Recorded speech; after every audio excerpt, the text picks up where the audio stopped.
Tere õhtust, head meediakriitika vaatajad. Ammu ei ole kohtunud, aga nüüd on lõpuks hetk käes, kus me jällegi Sveniga koos istume teie ees selleks, et teha meediakriitika saadet ja sellega peaks olema sissejuhatus tehtud. Läheme kohe asja juurde, sellepärast et meil tuleb vaadata natukene pikemale perioodile tagasi.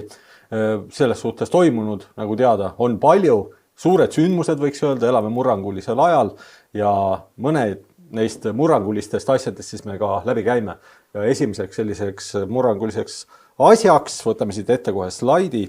Joe Bideni tagasiastumine, et juhtunud on vahepeal tõepoolest Sven selline lugu, et nii sinu kui minu ilmselt suureks šokiks on juhtunud järsku see, et täiesti tühja koha pealt keegi ei oleks osanud seda oodata. Järsku teatas Ühendriikide siis demokraatide saadik Joe Biden, president, kes on, edukalt pikka aega valitsenud, olnud vaba maailma liider, teatas sellest, et tema astub tagasi ja siiamaani võib öelda, kogu maailm on hämmingus, sellepärast, et keegi seda oodata ei osanud. Biden ei ole täpselt ka välja öelnud, mille pärast siin erinevad spekulatsioonid räägivad probleemidest tervisega, aga mis terviseprobleeme saaks Bidenil olla, kes näeb välja terve nagu purikas.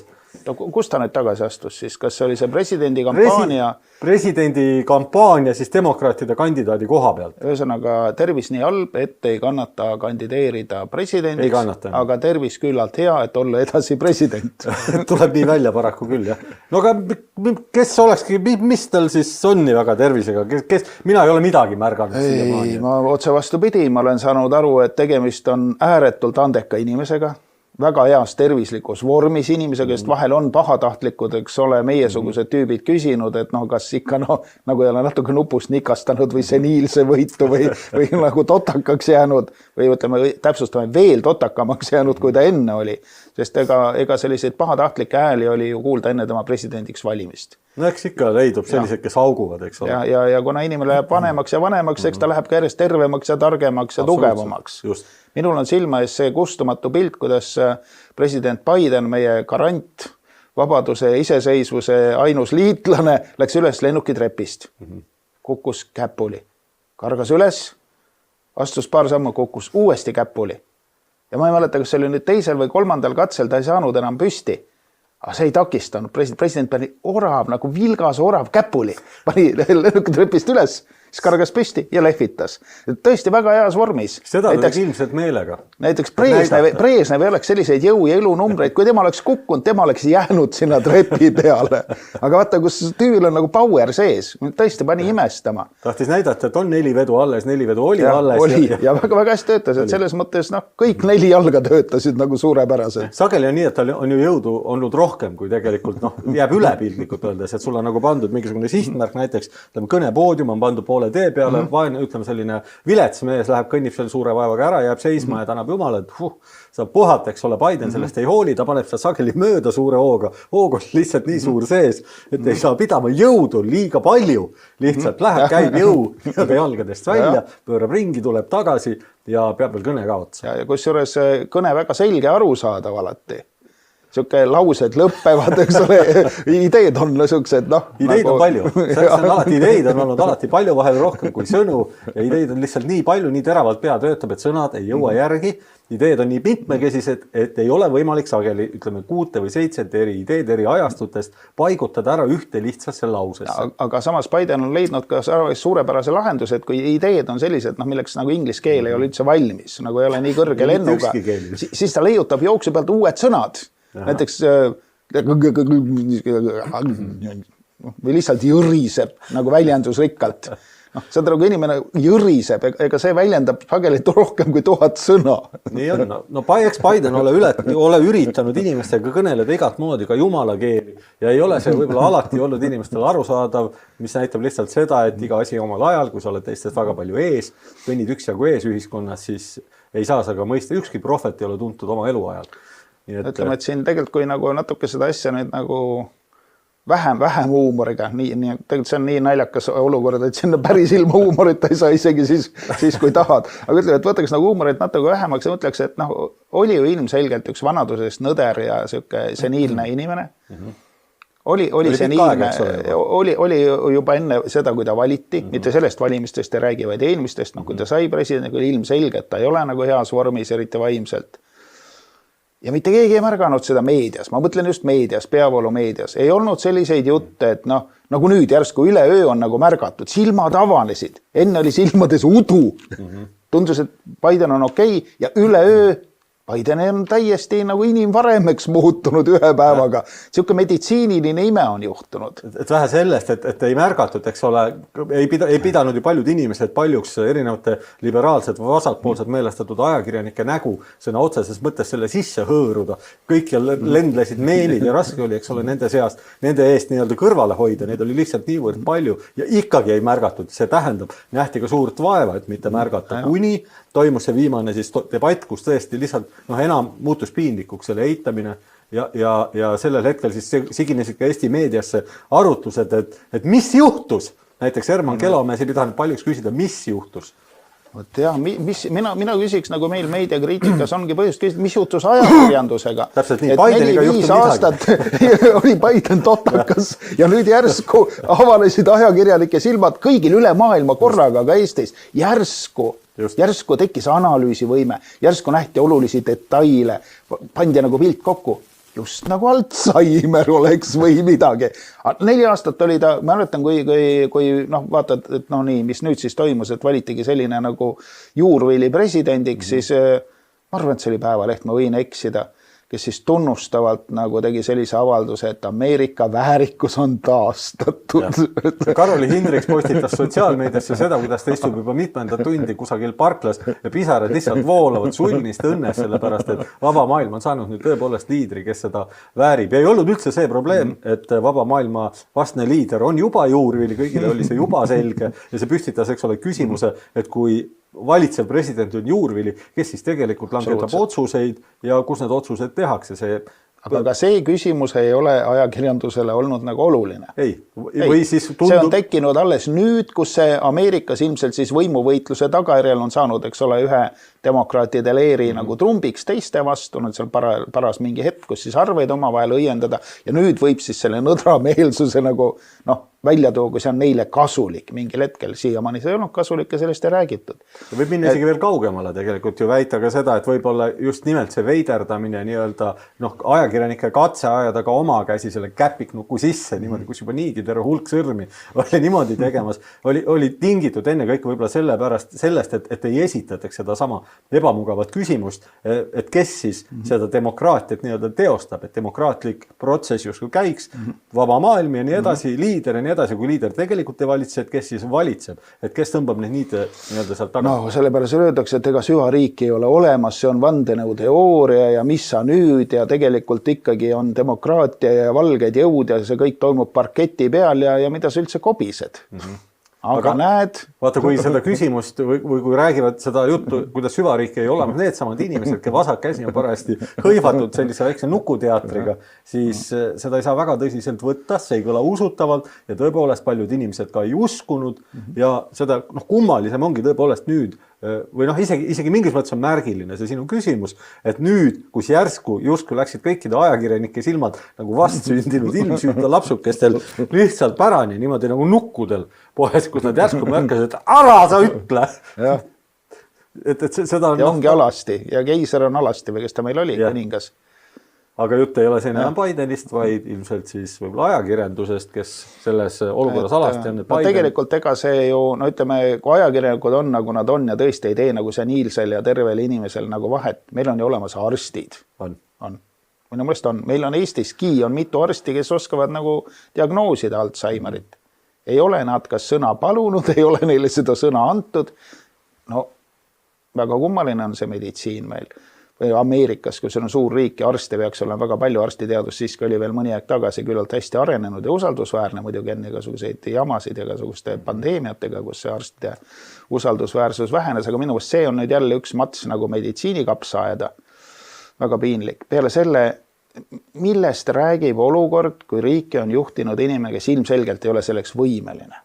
See on ju julgeolekurisk. See on ju üks õnnetus ja häda. Mingisugused julgeolekustruktuurid, mingi partei, kes nagu valitseb. See on ju nende fassaadikuju. Sinu fassaadi kuju on selline toslem, selline poole toobine, selline võiks öelda vaimse peetusega. Kuidas see sind ei häiri, kui sul piinlik ei ole? Et väga kummaline, et need, kes peaksid inimeste tervise eest hoolitsema, ei tee seda. Need, kes peaks riigi julgeoleku eest hoolitsema, ei tee seda.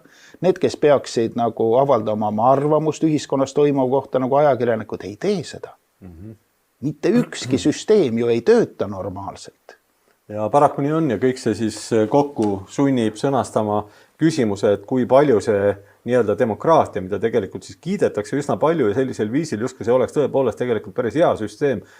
Kui palju see demokraatlik süsteem lääneriikides nüüd tegelikult ikkagi töötab? Kas seda saab nimetada demokraatlikuks valitsemiseks, kus riigi eesotsas on see niidne vana inimene, kes kindlasti ei juhi seda riiki ja kindlasti need otsuseid ei langeta ja riik juhib selle asemel keegi teine, kus ajakirjandus, kes peaks sellele osutama, seda ei tee, sellepärast et see variant sobib talle, sellepärast et kuluaarides seisvad inimesed langetavad otsuseid, mis lähevad ajakirjanduse eelistustega kokku, kuid ei lähe kokku tingimata avaliku arvamusega või avaliku huviga. Jah, nii see on, et see olukord on ikkagi ääretult selline groteskne, nii karikatuurne kui üldse olla saab. Et see ei ole mingi majavalitseja, on nagu purjus küsimus, eks ole, päevast päeva. Istub oma konkursi, eks ole, paneb sama konni töö ajal. Ei ole, asi on palju hullem. See ei ole ainult Ameerika riigi küsimus, see on ka meile väga oluline küsimus, sest me ei ole just lausa osariik, aga palju puudu ka ei ole. Palju puudu ei ole. Et selles mõttes ja me ei näe probleemi. Igal juhul sellised asjad on ja nüüd on siis sündmused läinud ka edasi ja järgmine suur sündmus, mis aset leidis mitte tingimata ajalises järjestuses, aga võib-olla siis sündmuste järjestuses oli see, et vabariiklaste presidendikandidaat Donald Trump läks siis kõnet pidama ja juhtus ei rohkem aga vähem kui see, et üritati teda ära tappa, maha lasta täpsemalt viimati, kohe kui see toimus, oli mulle selge, et enam vähem viimane selline nii jõhker, ütleme, üritus toimus minu mäletamist mööda umbes 41 aastat varem, kui kiputi Ronald Reagani elu kallale ja see oleks ka ääre pealt õnnestunud. Siis oli ikkagi salamõrvarite kvaliteet oli parem, ta ikkagi sai pihta korralikult. Ta sai pihta korralikult, nüüd läks nagu teisiti, aga sellega seoses tekkisid järgmised probleemid üles, väga pikalt siin ei peatu, aga lühidalt probleemid, et kõigepealt võtame hästi kiiresti läbi selle, et kui Trumpi tulistati, siis järgnes sellele selline üllatav uudistelaine, mis ajas jällegi kibedalt naerma paljud, sellepärast et kogu Ameerika vasakajakirjandus, aga see moodustab maailma ajakirjandusele peavoolu, kajastas Trumpi atentaadikatset sellisel viisil, nagu oleks toimunud Trumpi kampaania üritusel mingi juhuslik tulistamine, kus siis nii-öelda ühe kõrvaltulemusena ka president pidi siis kõigepealt lahkuma, esialgu vist üldse ei öeldud, et ta sai vigastada, seejärel... Päris alguses öeldi, et Trump kukkus ja lõpetas kampaania. Mõlemad olid valet, ta ei kukkunud, vaid eks ole, ta varjas ennast sinna puldi taha kuulide eest, mis vihisesid ja üks ka siis kõrva tabas. Ja ta ei katkestanud kampaaniat sellest hoolimata ja ma praegu kuulsin just, et ta kavatseb sinna samasse kohta tagasi minna, kus tal pooleli jäi, et lõpetada see kõne. Ma ei tea, kas ta seda teeb, aga selline plaan tal oli. Ja siis hakati täpsustama neid nii-öelda tagajärgi või seda, kuidas Trump käitus, aga jääd ikkagi narratiivile truuks, et toimus tulistamine, mille käigus ka presidendikandidaat või vabariiklaste kandidaat Donald Trump sai nii-öelda pihta. Aga vähendati veel niimoodi, et mitte kuuliga, vaid nagu sellise rikossetiga, shrapnelliga on see inglise keeles siis, nagu mingid asjad ja tükkidega. Mingid tükid lendasid. Aga jutud, siis atentaadikatsest või mõrvakatsest, need leidusid küll eranditult kõikides konservatiivsetes meediaväljaannetes, kuid kõigis vandenõuteoreetilistes väljaannetes. Ja see vandenõuteooria on siis nüüd laialt juurdunud, tänaseks tundub niimoodi, et see on muutunud peavooluks, sellepärast et selgeks sai, et lõpuks tõepoolest atentaadikatsega tegemist oli, kuid seejärel järgnes kohe järgmine spinn, et kindlasti on paljud inimesed ka lugenud, et süüdlaseks või kahtlustatavaks, kes siis koha peal maha lasti, oli vabariiklane nimega Thomas, mis ta nimi oli? Crooks. Jah, Thomas Crooks ja tõepoolest siis olla ta astunud vabariiklaste liikmeks, esialgu temast nii-öelda väga palju, kas ei ole teada või teine võimalus ei ole avaldatud. et kas ta nüüd oli vabariiklane, selles võib kahelda, sellepärast, et hiljem tuli ta väidetavalt oli vabariiklaste nimekirjas, aga selle kohta ka öeldakse, et väga paljud punased poevad sinna nagu nimekirja, et üldse hoida ennast kursis, mis toimub ja teine asi, sageli on vabariiklaste kandidaadid, nagu ma ei suuda enam meenutada, kes see naiskodanik oli, kes on kõige puhtamad liberaalid, et siis nagu toetada vabariiklaste nagu neid sisevaenlasi. Et see ei pidavat olema vasakaktivistide hulgas küllalt levinud. Nii räägitakse ja selge on, et ka progressiividel oli siis antud Kruks teinud annetuse, nii et kokkuvõttes järgmine spinn, mis on ka nüüd annetus muidugi ei olnud väga suur. Annetus oli vist $15. Jah, tühine annetus. Aga siiski ta oli raha liigutanud teisele poole. Mingit laadi žesti, loomulikult siis kõik konservatiivid või ka konservatiivide poolehoidjad, ilmselt üldse paljud inimesed, kes ei ole niivõrd konservatiivid, kui lihtsalt üritavad asjast sotti saada, seal on loogiline järeldus on, et tegemist on mingisuguse vasakaktivistiga, sellepärast, et kogu vasakaktivism põhimõtteliselt loeb ju aastaid Trumpi endale verivaenlaseks ja nii on ka mitte ainult vasakaktivistid, vaid kuni Bidenini välja tegelikult kasutanud sellist ultimatiivset retoorikat, mis kohati läheb sellisesse äärmusse, et räägitakse seda, kuidas Trump on nii-öelda lõplik vaenlane, saatana kehastus. Me võime meenutada näiteks Robert De Niro sõnavõttu, kes põhimõtteliselt lõi Trumpist, ta vist nimetas kas teemonlikuks Trumpi või teemoniks või millekski selle taoliseks. Ühesõnaga olen näinud vähemalt poolt tosinat sellist ajakirja kaanepilti, kus ta on enam-vähem nagu kuidagi Hitleri sarnane, kas vuntsidega, käpp püsti või midagi taolist. Just. Nii et sellist pilti on püütud siis maalida ja no ütleme, et tema demoniseerimine on ju olnud väga pikaajaline, see ei ole olnud mitte ainult ajakirjanduses, on ta olnud küll hullem kui Hitler, hullem kui jumal hoidku, mis iganes Stalin ja kes veel. Tema vastu on ju töötanud luureorganid väga pikalt, mäletame hästi kuulus ka meil väga palju kajastatud Vene suhete asi, mida vist uuriti seal 3 aastat ja $30 miljonit raisati ära, suurusjärgud nii. Tulemuseks oli 300 lehekülge täielikku jura, mitte midagi ei juhtunud. Ja seda, et Vladimir Putin paari nädalast ütles, et tema eelistab presidendina Joe Bidenit. Oi. Sellised lood. Aga ütleme, et kohtuasju on olnud tema vastu palju. Need on need kohtuasjad minu meelest enamuses ära lõppenud, selle harmetu sellise läbikukkumisega taas. Et tema vastu on töötatud igal rindel ja minu meelest on täiesti loogiline, et kuna see töö ei ole andnud tulemust, on ikkagi väga populaarne. Ilmselt siis otsustati salamõrva kasuks. No nüüd me jõudsime asjaga selle mõrva juurde, nii-öelda praegu on siis levimas selline narratiiv, et selline üksik üritaja, võib-olla vasakaktivist, võib-olla suisa paremäärmuslane, kes siis läks oma nii-öelda toetatavat kandidaati. Paremäärmususe variant ei olegi kuulnud. Ära tapma, igal juhul. Selline üksik üritaja ronis siis nii-öelda valmistas masterplaani, suurepärane plaan, muretses endale relva, õppis laskma, õppis snaipriks, läks ronis katusele, tegi seal päris eduka lasu, sai põhimõtteliselt riivamisi pihta, aga siis halb õnn, ei saanud lõpuni viia. Mitmele inimesele siiski sai pihta. Kui oli üks laske ja kui see oli tema, igal juhul kas 2 inimest sai surma ja keegi on vist veel haavatud. No igal juhul selline ühe mehe ristirätt tegi peaaegu osutus edukaks, lõpuks läksti napilt maha, ei tulnud välja ja peab nüüd hindama natuke kriitiliselt seda olukorda, kui tõenäoline selline stsenaarium on ja kas siin on mingisuguseid probleeme. No ütleme, et kui ise millestki aru ei saaks, aga mõni olen viitsinud kuulata erinevaid selliseid alternatiivseid Ameerika podcaste, televisiooni muudi asju, kus siis räägitakse luurajatega, räägitakse kuulsate snaiperitega, räägitakse inimestega, kes sellises olukorras on tööd teinud, on ise presidente kaitsnud. Ja kõik vangutavad pead, et sellist asja ei saa juhtuda. See lihtsalt ei ole võimalik. Kuidas ta üldse sinna sai? Kuidas ta seal katusel oli, eks ole, katusel, ma ei tea, siis oli siis 200 meetrit või lähemalt. Pisut vist alla 200. Inimesed, on ju näha palju videosid, kus inimesed näitavad, näete, seal on püssimees, räägivad, helistavad sellest politseile. Ta saab olla püssiga katusel vist üle 20 minuti. Samas ja seal väidetavalt seal majas oli veel kellegi staab, kas ma ei tea, seal on nii palju neid igasuguseid julgeolekuasutusi korraga tööle, et kas see oli julgeolekumeeste maja katusele ja leidis kuskilt redeli, et sinna katusele saada. Tõenäoliselt nii-öelda koputas uksele ja vabandus julgeolekumeeste. Kuulge, poisid, te olete luurajad, luurake mul üks redel, ma ei tea, kus on. Häda, sa ei saa katusele siia. Ma sain hädaga, sain seljakotiga sisse, see väidetavalt sinna lastud seljakotiga, kedagi tüüp tuli seljakotiga. No oleks üllatav, kui lastakse, sellepärast, et seljakott on teadupärast selline koht, kuhu sa saad peita erinevaid esemed. Näiteks nagu ütleme lahti võetud relvi.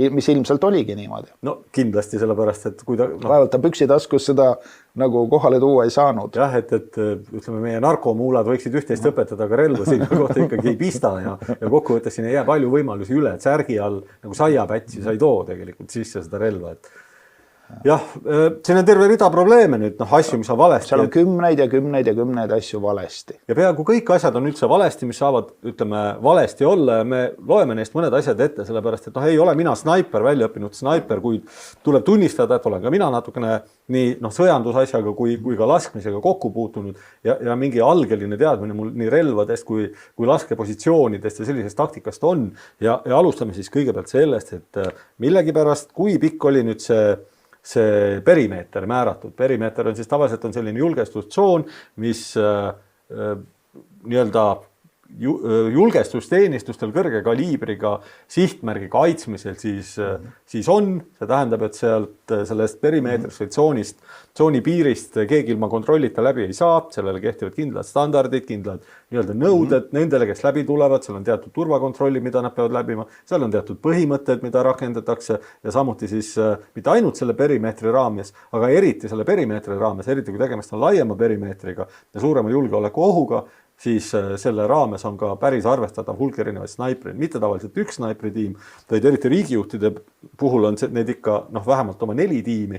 Ja minu teada, mina nagu tean seda, et juba aastakümneid on kusagil, ütleme 60-ndatest, 50-ndatest alates loetakse selliseks efektiivseks, snaiprirelvade tulekust alates loetakse selliseks efektiivseks perimeetriks mitte kuigi palju alla kilomeetri. Sellepärast, et korraliku snaiprirelvaga saab, mitte päris kilomeetri pealt, ei ole kindel lask, aga ütleme sealt kusagil 600-700 meetri pealt saab ikkagi teha päris kõrge tõenäosusega tabava lasu. Ja snaiprirelvad läinud muidugi aastatega järjest paremaks tänapäeval, nad on ikkagi väga stabiilsed, väga võimsad, lasevad kaugele. Nii et selline napilt nippa-nappa kilomeetri all üldiselt ta peaks olema. Ja tähendab see siis seda, et... Nii nad räägivad, et võib-olla pool, aga et üldiselt kilomeeter. Jah, et kilomeeter on tegelikult nagu rusika reegel, tavaliselt pannakse sinna natukene juurde ja see tähendab seda, et sellest tsoonist nii-öelda sissepoole hakatakse mitu päeva varem, see tsoon pannakse kinni, kontrollitakse, kui sinna tsooni jääb sisse igasuguseid elamispindu ja nii edasi. Need kõik kontrollitakse põhjalikult läbi iga inimese kaupa. Tulemus on see, et perimeetrile ei sisene ka mitte hiir ilma julgestusteenistuse teadmata. See ongi... Kui ikkagi 41 aastat ei ole õnnestunud lasta Ameerika presidendi pihta, siis peab ütlema, et see on ilmselt päris tõhus süsteem. Neid üritajaid on olnud, aga nad on kinni püütud, nad ei ole saanud seda lasku teha. Aga see ei ole nii ainult, eks ole, Ameerika presidentide puhul, see on nii olnud Euroopas aastaid, see oli juba Charles de Gaulle'i ajal niimoodi, see on olnud Prantsuse presidentide julgestusteenistustel niimoodi, see on olnud igal pool niimoodi. Et see on üsna laialt käibi praktika. Nii et perimeeter peaks olema see turvaline ala, kuhu inimene sisse ei saa. Ja kui selle perimeetri kaarti vaadata, siis oli nagu tort, millest on üks lõik välja lõigatud, selline sektor, ja seal sektoris oli siis just see hoone, mille katuselt presidenti lasti. Ja see kaugus oli siis seal, ütleme, alla 200 meetri või. Algus öeldi 120 meetrit, ilmselt siis oli... eks ta ilmselt sinna jääb siis, ütleme 100 ja 200 vahele kuhugi. Et see on ainult nii palju oluline. Igal juhul peaks ta olema perimeetri sees, ükskõik kuidas seda asja korraldada. See peaks jääma perimeetri sisse, aga oletame isegi, kui ta ei ole perimeetri sees. Ega siin väga suurt vahet ei ole sellepärast, et nüüd siit tuleb nii-öelda julgeoleku järgmine osa, et julgeolekul on üldiselt kohustus nii-öelda kogu 360 kraadi raadiuses ikkagi omada täieliku kontrolli. See tähendab, et mitu päeva varem tullakse, koostatakse kogu nii-öelda selle ringi ulatuses praktiliselt kõikide võimalike laskepositsioonide loetelu, nad kantakse kaardile, põhimõtteliselt jaotatakse ilmselt sektorid ära, kes mida jälgib ja seejärel tehakse veel tõenäoliselt peaks käidama need paremad laskepositsioonid läbi selleks, et tutvuda oludega, kas sealt saab lasta, kuidas on nähtavused ja nii edasi. See on kõik see, mida julgeolekuteenistus tegelikult peaks tegema juba päev ja varem. Ja samal päeval, kui siis asutakse positsioonidele, snaiprid võtavad oma laskepositsioonid või nii-öelda sektorid sisse, siis peaks toimuma põhimõtteliselt see, mida siis snaiprid teevad. Põhimõtteliselt ei teegi nad mitte midagi muud, kui skaneerivad ainult võimalikke laskepositsioone alustades enam-vähem katuse servadest, mis on siis enam-vähem kõige esimene asi, nii-öelda kõige esimene, sa vaatad üle katuste jooned, et avastada snaipreid. See on selline ABC, et see ei ole ainult mitte ilmselt mingite julgeolekusnaiprite rida, vaid üleüldse mis tahes julgeoleku selline. No see praegu tundus, et seal paljud lihtsad inimesed, kes olid lihtsalt seal üritusel osalesid, märkasid katusel mingit püssimeest, andsid sellest teada. Mis on kurioosne, et inimesed märkasid, kui snaipritel ei olnud endiselt õrna aimu. Seal oli ju kohal mitu julgeolekuorganisatsiooni või sellist kohalik politsei, salateenistus, FBI, vist ka mingi eraturvafirma, võib-olla veel keegi, et ma arvan, et see loetelu ei ole lõplik, aga neid oli seal terve poisu ja mitte keegi ei märganud tüüpi 20 minutit katusel. Et see on nagu järgmine aga lihtsad inimesed märkasid, tavalised inimesed, kes ei ole mingid väljaõppega mingisugused luurajad ega snaiperid. Et selleks ei ole ka vaja teab mis erilist väljaõpet, eks ole, et näha mingit suurt ja veidra välimusega kohmakad seljakotiga isikud ronimas maja katusele, mis seisab nii-öelda kõnet pidava presidendist 200 meetri kaugusel ja kohmitsemas midagi katusel, et see on isegi laste ja lapsele näib nagu kummaline, tõenäoliselt laste ja laps koputaks isale, ütleks, et isi, mis su onu seal katusel teeb. Aga ütleme, nüüd juhtus nii, et jämedas joones pool tosinat väga kõrge kvalifikatsiooniga sellist väljaõppinud organisatsiooni ei märganud. Samas kui lihtsad inimesed, suvalised möödakäijad märkasid. See on nii kisendav vastuolu. See on vastuolu, siit vastuolude jada on veel pikk, et me võime siit sujuvalt kohe edasi minna järgmiseks, et kõigepealt, kas see oli võib-olla hästi valitud laskepositsioon, et võib-olla jäi päikene selja taha ja pimestas kõik snaipritiimid ära, võib-olla asus see nii kaugel, oli nii hästi peidetud, sulas nii osavalt ühte, nagu ütleme, ma ei tea, suitsupääsuke õhtu taevaga ja mitte midagi ei olnud teha, lihtsalt ei nähtud. Taheti head, aga ei tulnud välja. Reaalselt nähti. Ei, vastus on vastupidi, see tegemist selle hoone katuse näol oli tegemist kõige tõenäolisema laskepositsiooniga. See oli kõrge koht, mis oli siis kõikidest ülejäänud nii-öelda abihoonetest, mis jäid perimeetrit välja kõige lähemal. Paiknes ei paiknenud päikesega täpselt samas suunas, päike ei jäänud selja taha, paiknes, põhimõtteliselt see oli kõige esimene laskepositsioon, mida snaiper peaks kontrollima. Kui sa hakkad vaatama, et kus siit keegi lasta võib, sa hakkad vaatama ja sa näed, et siin kõrval on 200 meetri kaugusel hoone, mille katus on seal, ütleme, ma ei tea, 8 meetri kõrgusel, siis selle katuse äär võiks pakkuda snaipritele huvi, antud juhul ei pakkunud. Või siis ei olnud snaiprid üldse oma postil. Seal kõrval hoone katusel, ma saan aru, oli see politsei snaiperi meeskond, kes olid kuidagi hästi ebakindlas olekus, põlvil ja mingi, et ei peaks nagu, sa peaks ikka, kui sa saad pikali visata, peaksid olema pikali, mitte ukerdama. See ei ole nagu eriti ettekääne, et oli kehvas asendis. Ei, nad olid millegi pärast imelikus asendis ja peale selle hoidsid teda tükk aega sihikul, aga ei tulistanud. Et see on nüüd järgmine probleem, et sa näed nii-öelda relvaga katusel ukerdavat inimest, kes sihib. Hoiatada sihikul rahulikult. Hoiatada sihikul, aga sa ei lase. Et see tekitab nüüd, siin võidaks jääda rääkida mingit juttu sellest, kuidas reeglid ei luba. See ei ole nagu väga tõsiselt võetav, et kui, ma ei tea, tutvuda erinevate riikide seadusandlustega, siis üldiselt on, tavaliselt on lubatud surma või jõu kasutamine kas enese elu või relva kaitseks või siis teise inimese elu kaitseks. Et see on nagu selline läbiv relvakasutuse reegel, see on niimoodi ka Eestis. Ma olen üsna kindel, et see on enamustes maailma kohtades nii, sest Eesti relvaseadused suure tõenäosusega on maha kirjutatud nii-öelda Euroopa tippriikide ja arvatavasti USA. Küllap Ameerika on täis neid kohtulahendeid, kus politseinik, kes laseb kellegi väga põhjendatult maha, läheb lõpuks ise vangi ja ilmselt jääbki sinna. Et võib-olla see distsiplineerib. Ma ei tea täpselt. Ma ei tea ka seda... See juba eeldab kokkusattumust, teatud kokkusattumust. Siin on ka teine võimalus, et ikkagi see jutt on lihtsalt häma ja seda ei saa tõsiselt võtta.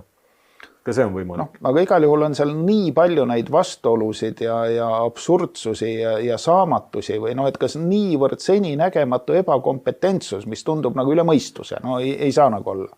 Või siis tõesti on mingi vandenõulaadne mõrvaplaan, kuhu ei ole siis kaasatud ainult üks tobuke, vaid ilmselt räägitakse ka veel teisest laskjast. Mina ei taha siin ka üldse lahti lasta, ma ei taha siin lahti lasta vandenõuteoorias sugugi, ma ei häbene seda teed pidi edasi minna, sellepärast et need küsimused on ilmsed. Vaatleme veel fakte, et alati on hea nagu vaadelda selliseid kiretuid fakte mingis mõttes nagu lihtsustatud skeemina. Et kas me võime lugeda tõeseks sellise väite, et tulistaja katusel tulistas mõned lasud, lasi mööda ja ta tapeti snaipri tiimi poolt kohe pärast seda, kui ta oli mööda lastud, kas sekundi või paari jooksul. Enne seda oli ta viibinud katusel kui palju? Tema kõrvalt 26 minutit. 26 minutit oli ta jõudnud katusel viibida ilma, et ta oleks maha lastud. Ja tema kõrvalt leiti siis, mingi uurijate andmed on see, et 8 kesta, nagu läks 8 lasku teinud. 8 lasku teinud siis, jah. Nende kestade järgi. kui need nüüd on need õiged kestad, sest seal heliriba peal on kuulda 3 lasku, siis on kuulda 5 lasku ja siis on kuulda veel 1 lask, kokku 9 lasku. No, ma heliriba endiselt ma väga ei usaldaks, sellepärast et siin on terve rida asju, mis võivad ütleme, mängida rolli, et on võimalik lasta, eks ole, kasutada ühtaegu nii vaikset laskemoona kui ka suppressorit ja ikkagi lasta esiteks suhteliselt hääletult, teoreetiliselt on võimalik lasta nii kaugelt ja sellised positsioonilt, mis summutab selle lasuheli ära. Ja heliriba peal võisidki olla ainult selle Kruuksi ja tema maha lastnud snaiperite nagu lasud. Võib-olla oli seal veel midagi. See võib nii olla, aga see ka ei pruugi nii olla, sellepärast, et see matemaatikaga, nii nagu seda on räägitud, et lasud jagunesid justkui 3, et kõigepealt 3 lasku, siis 5 sellist seostatavat lasku, mis justkui võisid olla ka ühest relvast ja siis üksiklask, siis ei tundu tõenäoline lihtsalt sellepärast, et on raske uskuda, nagu snaiprite tiimid oleksid piirdunud ühe lasuga, sellepärast, et kuna vahemaa oli ikkagi suhteliselt pikk, siis on snaipril väga raske peale ühte lasku esiteks nagu olla kindel, et ta on üldse tavaline. Võib-olla oli snaipereid rohkem, ma mõtlen mitte neid ametlikke, vaid siis neid mõrvareid. Väidetavalt oli ju Kennedy mõrvas ka, et see Oswald oli nagu see patuoinas, kes pidi kinni võetama, aga lisaks olid veel need, kes tegelikult lasid ja keda me ei tea siiamaani. See on kaunis tõenäoline Kennedy mõrva puhul. Me oleme analüüsinud siin neid nii-öelda positsioone ja nurki, kui veel paar sõna sellest laskepositsioonist rääkida, siis kõigepealt mängib päris suurt rolli tegelikult see täpne meetrite arv, et kui see laskepositsioon, siis kus viibis Thomas Crooks, paiknes umbes 200 meetri peal, võib-olla 190-80 meetrit, siis arvestades ka relva, millega ta lasi, siis kui ma ei eksi, poolautomaatne relv, ütleme niimoodi, ei tea täpselt missugust optikat ta kasutas või kas sellel üldse oli optika? Tal oli väidetavalt see roheline või punane täpp. Punatäpp. Okei, punatäpp, see tähendab, et see ei ole mingisugune, ta ei kasutanud mingit teab mis suurt optikat, vaid see on ikkagi väidetavalt nii lühikese maa pealt nagu päris korraliku optikaga on mõttetu, nagu, sest see vaateväli on nii väike, et sa näed ainult, ma ei tea, pisikest osa inimese näost, et see, optika on ka vastavalt ilmselt distantsile, sa saad ka valida optika nii-öelda, aga punatäpp on ikkagi pigem selline lähimaa relv või lähimaa sihik, et meil näiteks Kaitseliidu rahedel on peal punatäpid, need ongi nii tellitud, sellepärast et punatäpiga on lihtne sihtida, sellega see ei ole nii-öelda optiline sihik piltlikult öeldes, ta on ikkagi kiirsihtimise vahend, et sellega sa sihid üle 10-20 meetri peale. Muidugi ta aitab kindlasti ka 200 meetri peale, aga mida ma tahan öelda on see... juhul ei aidanud väga hästi. Mida ma tahangi öelda on see, et 200 meetrit tegelikult ei ole selline distants, kuhu sa saadad, ütleme sellise asjaarmastaja, kes on mõned korrad tiirus käinud, aga kes esiteks laseb võõra relvaga, teiseks laseb ilma hea optikata, ei lase snaiperrelvaga, kolmandaks on seal erinevad asjad, et sihtmärk liigub, seal on väikene kõrguste vahe, seal on igasugused asjad, on tõenäoliselt pulss üleval ja nii edasi, inimesel puudub õige laskeasend, võib-olla lasketehnika ja nii edasi. See ei ole nagu lihtne ülesanne, et see pigem on määratud ebaõnnestumisele. Et tõenäosus, et sellisel inimesel nagu lasud õnnestuvad, on pigem nagu väike. Et kui me siin veel väiksema see tõenäosus, et ta selle lasuni üldse jõuab. No see on nüüd eraldi teema. Siin on nii palju, ja teine asi, ma tahtsin nagu sinna jõuda, et see näeb nii hästi korraldatud, et keegi teda ei sega, keegi teda ei taba, lastakse tal rahulikult minna, et see näeb välja nagu vandenõu. Tal pidi olema abi ja selle poolt räägib veel, ma ei mäleta, mis organisatsioon see oli, kes oli kuskilt saanud tema need telefoni väljavõtted. Kes siis temaga on rääkinud, kes on käinud, eks ole, tema kodus, käinud tema töö juures ja seal oli vähemalt 1, kui mitte 2 tegelast, kes olid muulgas käinud ka FBI peakorteri lähedal või peakorteris. Et ühesõnaga, see ei pane nagu väga imestama, kui teada näiteks seda, et see 6. jaanuari mässis justkui, mis seal Kapitooliumil oli, et seda ju tegelikult ässitasid üles FBI. See on avalik info.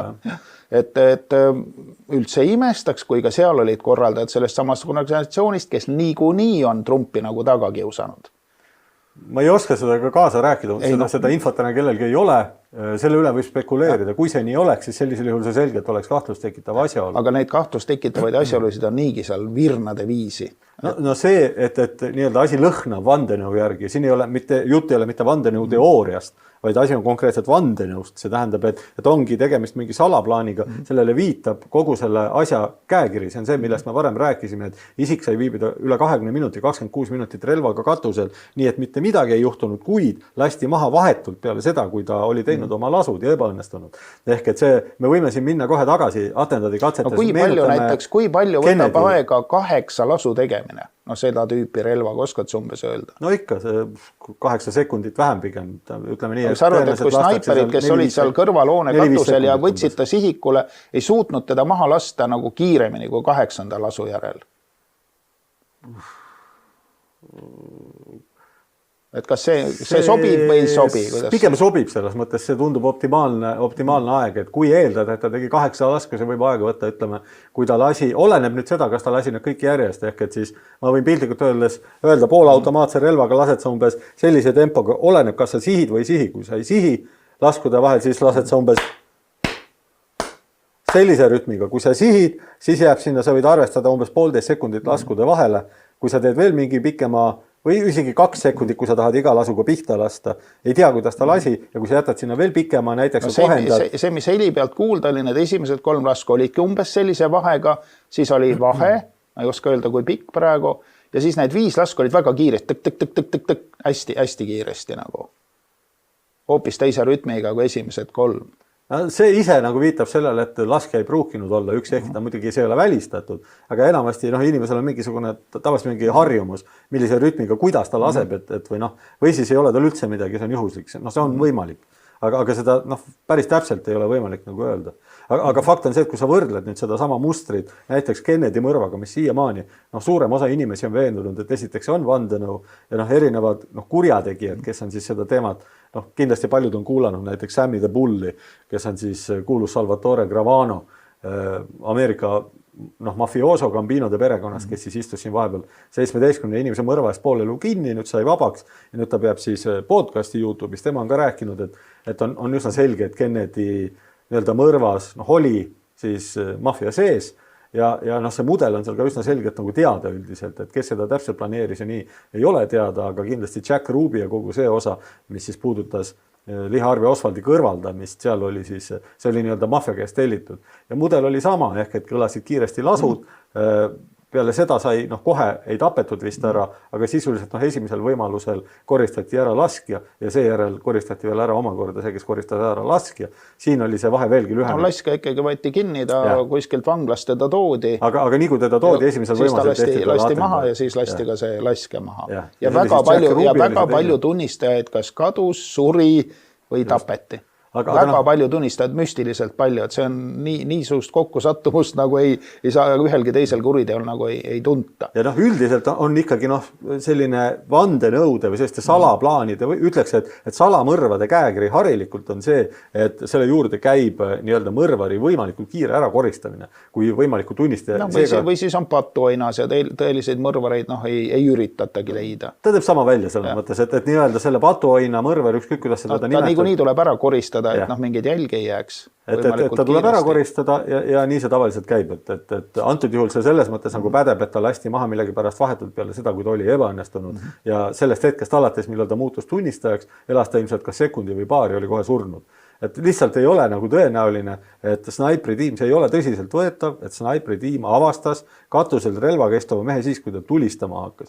Kui see päriselt oleks nii, siis see tähendab, et kogu see julgeolekusüsteem, mis tegelikult Ameerika Ühendriikide presidendil peaks olema, tegelikult seda ei eksisteerinud. Igal juhul vaata, kuidas tahad, et kokkuvõttes neid küsimusi, me võime siin samamoodi veel edasi panna, neid küsimusi on terve rida. Aga ma arvan, et me jõudsime siin ainult väikse murdosa nendest nagu markeerida, et tegelikult seda materjali on väga palju ja kellel on huvi, võib ju ise kuulata neid snaipereid ja luureid, kes sellest räägivad ja kõik vangutavad pead.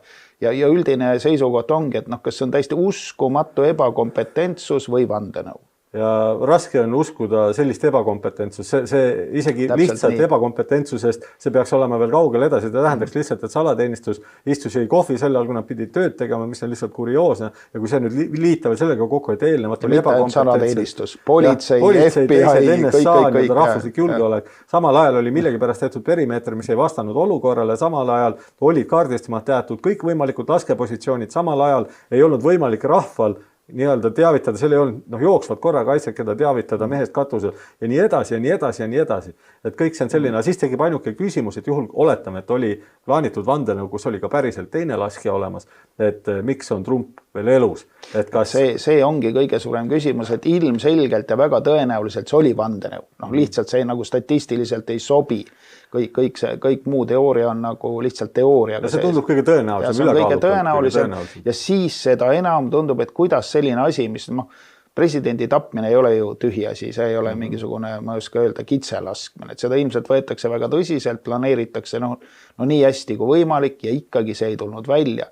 Et kas kogu see Ameerikas süvariik on juba ka nii mandunud nagu kõik muugi, aga kes oli ju praegu see tädike, kes sealt ametist maha võttis ja salateenistus üle. Endine Pepsi-Cola turvatädi. Mis kompetentsi seal? Selge on ka, et kompetents ka on. Ja võeti mingisugune nomenklatuurne tädi. Ja mitte ainuke tädi, et neid nomenklatuurseid tädisid oli seal palju, et me oleme toonud siin ka vaatajateni selle pildi, mis siis sai kuulsaks, kus me näeme ka sellist nomenklatuurset tädi, kes sellel hetkel, tema nagu tegutsemine relvaga ja üldse nii-öelda see kas tema on see, kes ei suutnud relva kabuuri panna ja pusserdus sellega? Jah, see on tema, kes ei leidnud kabuuri üles, mis näitab, kui tihti ta oma relva ja kabuuri käsitleb. Võib-olla oli see teine kord elus. Jah, see tõenäoliselt nii on tavaliselt, kui sul on asi käe sees, siis sa ei pea seda kabuuri taga otsima. Ta lihtsalt pani selle relva alguses valesse kohta. Ütleme, et asi on läinud paremaks. Igal juhul järgmisel kõnel Trumpi ümber oli 8 3 meetri pikkust kappi, kes nägid tõesti välja nagu sellist presidendi ihukaitsjad. Nii nagu ta oleks ka pidanud siin olema, aga ta ei olnud.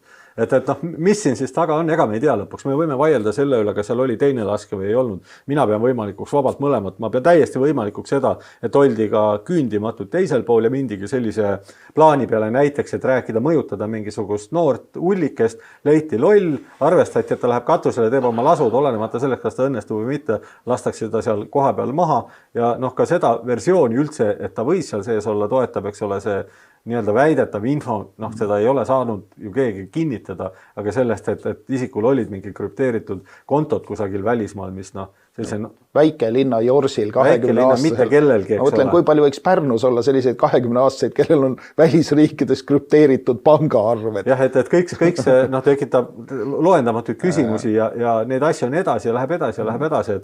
Et ma arvan, et me ise omad poolt ka veel Sveniga võtame selle asja lahti, et ka minul on kindlasti võimalus rääkida mõne tuttava inimesega, kes tõepoolest snaiper on ja seda tööd tunneb. Nii et tegelikult tahaks teha sellele asjale sellise teatud taktikalise analüüsi ja panna sõna otseses mõttes kõik vastuolulised faktid kirja, seda me siis teeme. Kahjuks ei tunne ise ühtegi palgamõrvarit, et oleks hea võtta nagu saatesse ja küsida tema arvamust, et kuidas see nüüd niimoodi unssi sai minna. Jah, et hetkel meie rahvuslik palgamõrvar Arakas istub praegu hoopis teises riigis, et antud juhul oleks ilmselt see koht, kus võib-olla mõni inimene helistaks ka Arakale ja küsiks, et mida tema sellest arvab.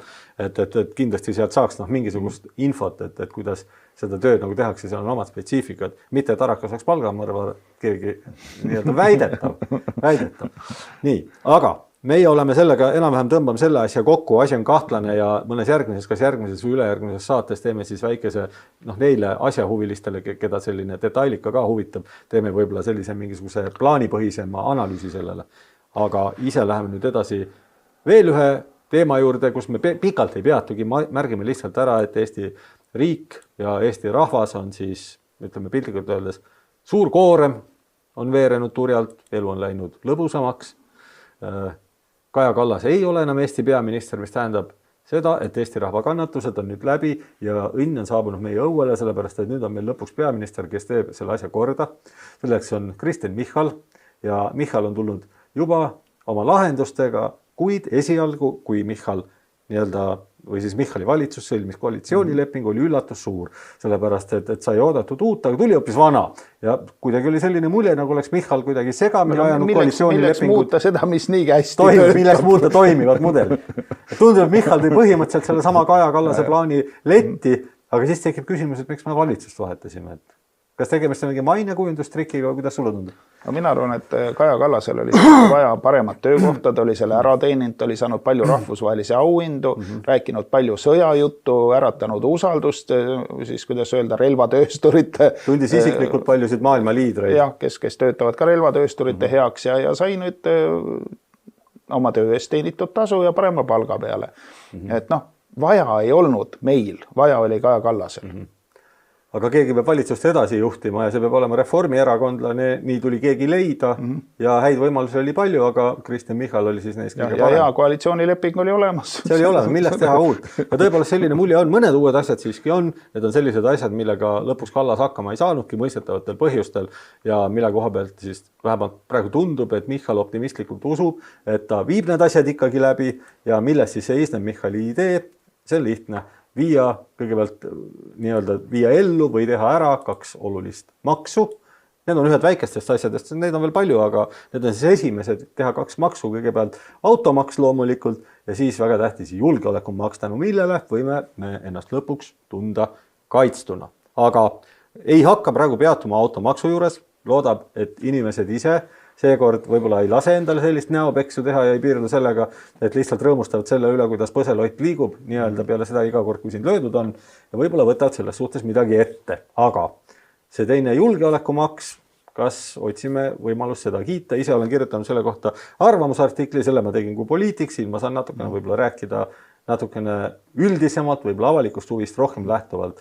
Et mis on valesti sinu meelest? No, minu meelest on see, et meil on kogu aeg julgeolek olemas olnud ka ilma julgeolekumaksuta. Meie julgeolek on taganud NATO ja Euroopa Liit ja midagi oli veel. Heidutus. Ja jõukohane riigikaitse. Ja sõjad Liibanonis, ma ei tea, kus me sõdisime, Afganistanis, need olid meie nagu julgeoleku tagatised. Nüüd on siis olukord selline, et ilmselt Euroopa Liit ei taga julgeolekut. Ilmselt ei taga ka NATO julgeolekut ja sõdisime Afganistanis ka ilmselt ilma asjata, sest ikka veel on vaja maksta. Et võib-olla oleks siis pidanud kohe seda maksu hakkama juba kunagi Eesti riigi algusest peale maksma. Siis võib-olla, aga ma ei usu, et nüüd paari aastaga midagi makstes, midagi väga palju saab muutuda. Ma arvan, et me petsime ennast igasuguste kõrbesõdadega, petsime ennast igasuguste NATO ja Euroopa Liiduga, nüüd petame ennast maksuga. Ja, aga milles see maks seisneb? See on need samad maksud, mis enne oli teise nime all. Ma võin sulle kohe lahkelt ette lugeda. See maks koosneb 3 maksust. Kõigepealt füüsiliste isikute tulumaks, mis tõuseb siis 2%, kuid mitte nii, nagu see maks on seni arvestatud olnud, ehk siis arvesse võttes tulumaksuvaba miinimumi. Ei. Seda hakatakse arvestama esimesest eurost, see tähendab, maksavad just need, kellel on kõige vähem raha, see alumine ots maksab. Keda ei ole saanud siiamaani maksustada. Nii hästi. Ei ole, jah, täpselt. See on vaeste maks. Neid, kellel ei ole, neid ei saanud eriti maksustada, aga nüüd on leitud hea viis, kuidas maksustada neid, kel raha ei ole ja tehti ära. Nii. Siis edasi on ettevõtete tulumaks ka 2% ja ettevõtteid ei hakata koormama siin, sest neil ei ole ka loomulikult. Minu mõttes olid kõik ju enne ka plaanis, aga neid ei nimetatud julgeolekumaksuks. Neid ei nimetatud üldse, kui neil ei oldki nime, lihtsalt maksutõus oli nende nimi. Maksutõusu nime all ja see ei olnud populaarne.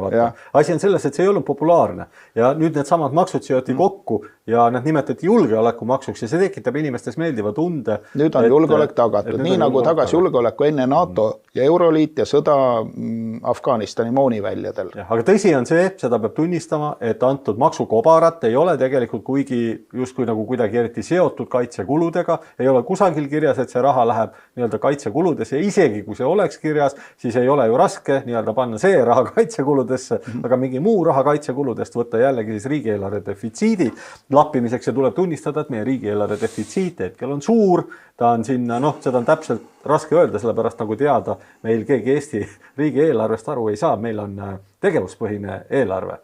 Aga nii palju kui mida see tegevuspõhine, see tähendab, et lihtsalt tehakse midagi ja see ongi eelarve. Põhimõtteliselt see tähendab, et tegelikult meil ei ole nagu korralikku eelarvestust, mis oleks inimestel arusaadav. See tähendab, et tegelikult on õnnestunud kogu riik nii ära lollitada, et tehti selline eelarvestus, mida ei ole võimalik lugeda ja mis tegelikult ei kajasta eelarve mitmeid erinevaid seise korrektselt. Aga see selleks, et igatahes meil on selge, et meil on suur puudujääk, meil on defitsiit. Sõnaga meil on raha puudu, me oleme riiki halvasti majandanud, võtnud mingisuguseid totrusi teinud kulusid ja võtnud kohustusi, andnud lubadusi. Ja teinud sellise majanduskeskkonna, kust raha eriti sisse ei tule, tõstnud aktsiise, ma saan aru, et neid ka nagu väga sisse ei tule. Meil on nüüd mitu aastat majanduslangus, meil on kõrged energiahinnad, meil on terve rida probleeme ja selle tulemusena neid probleeme on hea nimetada julgeolekuks. No meil on defitsiit ja tegelikult julgeoleku inimesed ausalt öeldes protesteerivad. Meil on raha puudu, tähendab, me oleme vaesed. See on eesti keeles tähendab, et me oleme vaesed. Meil on praegu miinus. Meil on rahakotis miinus, umbes miljardine miinus ja riigisektori või riigi julgeoleku seotud inimesed üritavad piiksuda hiirehäälel maa alt, ütlevad, et riigikaitsekulud moodustavad sellest miinusest tühise osa. See ei ole probleem. Nii et ühesõnaga me mahutame raha nagu igale poole ja nimetame seda julgeolekuks. MTÜ-d on julgeolek, riigi ametnikud on julgeolek. Suhtekorraldajad on julgeolek. Igasugused rahvusvahelised abid on julgeolek, ükskõik kellele nad siis lähevad mitte ainult Ukrainale, neid läheb Aafrikasse igale poole. Kaotamise katsed on rohepööre on julgeolek kindlasti. See maksuküür on väga oluline julgeoleku asi. See on, aga mitte nii oluline kui rohepööre. et sellised on tõepoolest lood, et paraku on Svenil siin minu meelest, ma olen Sveniga täiesti ühte meelt, et ma ei tea, miks seda maksu nimetatakse julgeolekumaksuks. Sest julgeolek meeldib inimestele. Nimetame selle jama julgeolekuks ja see läheb läbi. Sellepärast, et selle maksu aus nimetamine oleks ebapopulaarne. Sest nad ei valiks meie poolt. Ja kahjuks ei ole nali, et kahjuks tundub, et see umbes nii ongi. Ja ka minu kirjutatud siis artikkel suures joones ju seda tegelikult käsitles, et osutab sellele, et tegemist on pettusega. No, kui nimetatakse kalaks, aga on rebane. No, ja tehakse seda meelega selleks, et kellegile nagu mingit udu ajada ja mingit jama läbi suruda, siis on pettus on selle asja nimi. Mulle näib, et see hinnang pädeb. Et tegemist tõepoolest millegi sellisega on ja mind paneb imeks jällegi, et terve hulka ajakirjanik ei ole seda maksuküüru hakatakse järsku nagu turvalisuseks nimetama või mis asides julgeolekuks. Et teda ei peaks julgeolekuks nimetama, et julgeolek seisneb milleski muus, see seisneb üldiselt riigikaitsesüsteemide üles ehitamises, see seisneb kaitseväe, võib-olla laiendamises veelgi, enne võib-olla sõjaaja kaitseväe suurendamises, Kaitseliidu relvahangete ja nii edasi laiendamises, kõigest sellest seisneb julgeolek, et rohepööre tegelikult sinna alla ei peaks mitte käima. Ja kõik ametnikud ja nii edasi, ja tegelikult kui hakata nüüd otsima seda, ikkagi üks võti on ka otsida üles see defitsiidi võib-olla põhilised põhjused, kus see defitsiit siis tuleb. Kuhu see raha läheb? Ja kuhu see raha läheb täpselt, kas ta siis tõesti läheb julgeolekusse. Jah, täna on nüüd olnud juttu nii-öelda sellest täiendavast relvahankest, millega üritatakse vaenlast võib-olla teoreetiliselt doktriini järgi mõjutada kusagil vajadusel teisel pool piiri. Jäägu see eraldi teemaks, palju sinna sellest läheb ja kuidas seda lõpuks rahastatakse, me ei tea, aga kui hakata otsima seda kohta, kuhu see raha läheb, mulle tundub niimoodi, et Eesti riigi kulud on siin viimastel aastatel iga aasta kasvanud 8%. See tähendab, see raha kipub minema tegelikult avalikku sektorisse ja Reformierakonna valitseva erakonna valimislubaduste täitmiseks.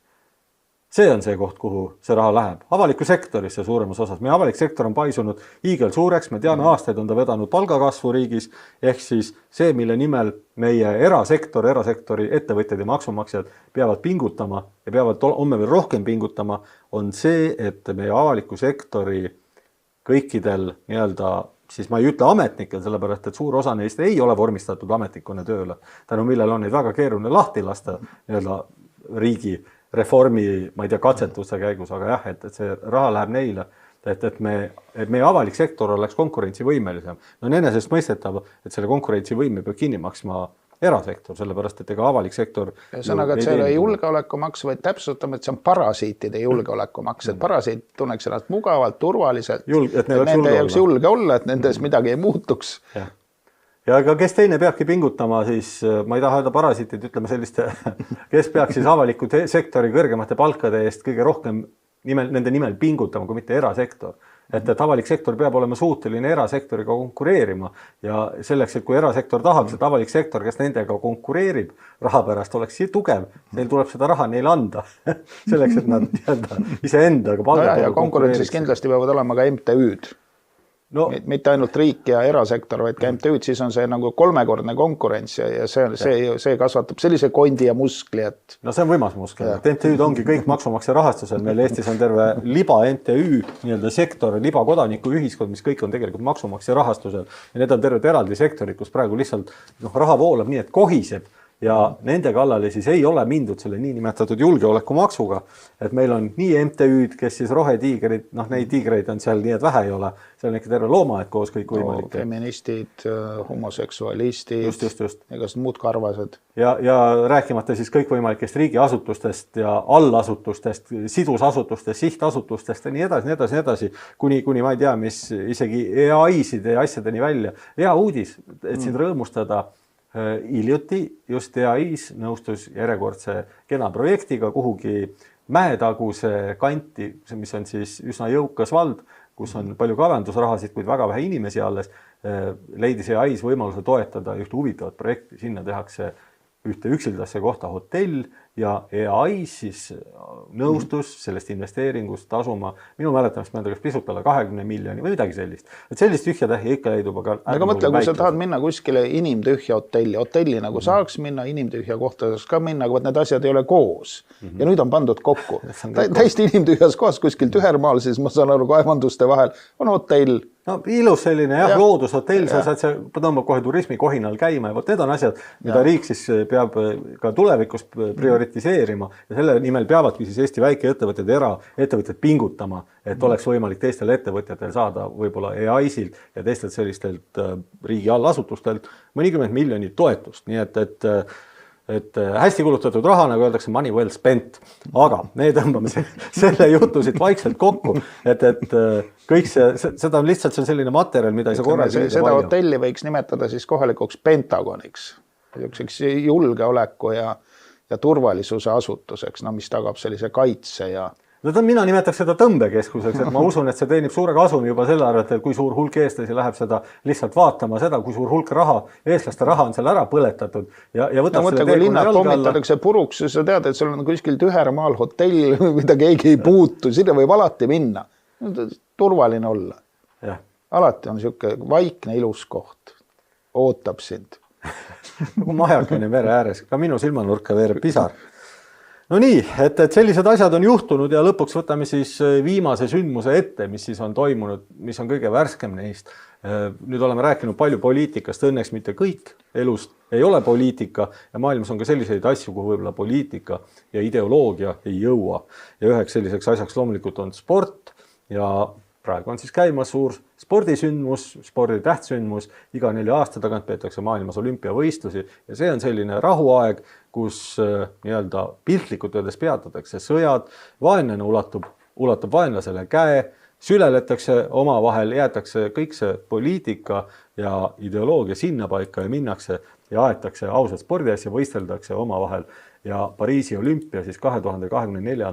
aastal on alanud ja toimus ka olümpia avatseremoonia ja otsime siit kohe üles ka vastavad pildid ja muidugi meie vaatajad kõik on juba ammu kursis sellega ja näete, on juba kirjutatud erinevaid arvamuslugusid, ERR-i olümpiajutud, räägib siis avatseremooniast, märg, aga ilus avatseremoonia ja üks meie rahva lembelaulikutest, Raul Rebane, on ka kirjutanud oma loo, kas Pariisi olümpia avatseremoonia oli aegade parim, võib-olla tõesti, vähemalt võiks nii arvata, kui ei ole näinud seda. Selliseid lugusid ilmus veel.